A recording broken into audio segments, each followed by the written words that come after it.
When a sitting president singles out your city as a hotbed of chaos, you know the stakes are high. That's exactly what happened when President Trump labeled Oakland, California as a crime-ridden, out-of-control urban area while announcing plans to deploy the National Guard in Washington, D.C. But here's when it gets controversial.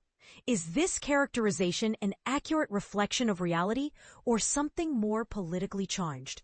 On Thursday, August 14th, 2025, Oakland Mayor Barbara Lee stepped up to address her community during a press conference. Her remarks came just days after President Trump made his contentious statements about Oakland and other cities with similar demographics. Speaking passionately, Lee didn't mince words when she described Trump's comments as outrageous.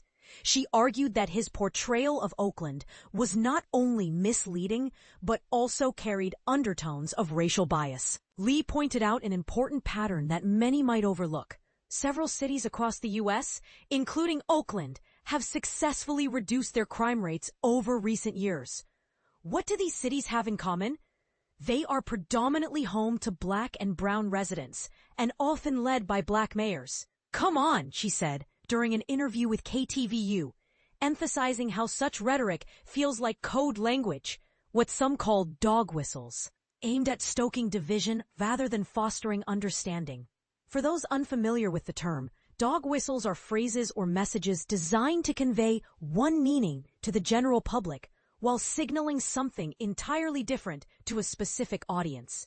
In this case, critics argue that labeling certain cities as chaotic could be interpreted as targeting communities of color. And this is the part most people miss. Data doesn't lie. Just last week, the Oakland Police Department released its crime statistics for the first half of 2025. The numbers tell a compelling story. Violent crime has actually decreased in Oakland compared to previous periods. This directly contradicts the narrative being pushed from the federal level.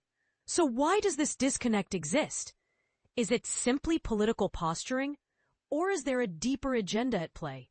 Community members in the East Bay aren't staying silent on the issue. Many locals we spoke to expressed frustration with the Trump administration's approach and voiced hope that their elected officials will stand firm against what they see as unjust criticism. One resident summed it up well. "We're proud of our city, despite its challenges.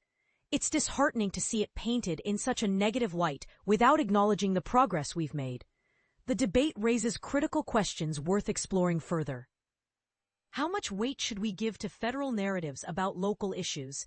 Should leadership at the national level focus more on collaboration than confrontation? And perhaps most importantly, how can cities like Oakland continue to thrive in the face of external pressures? As the conversation unfolds, one thing is clear. Mayor Barbara Lee isn't backing down anytime soon. Her bold stance invites us all to reflect on the broader implications of how we talk about urban centers and who benefits or loses when divisive language enters the mix. Do you agree with her perspective? Or do you think the president's concerns hold merit? Share your thoughts below. We'd love to hear from you.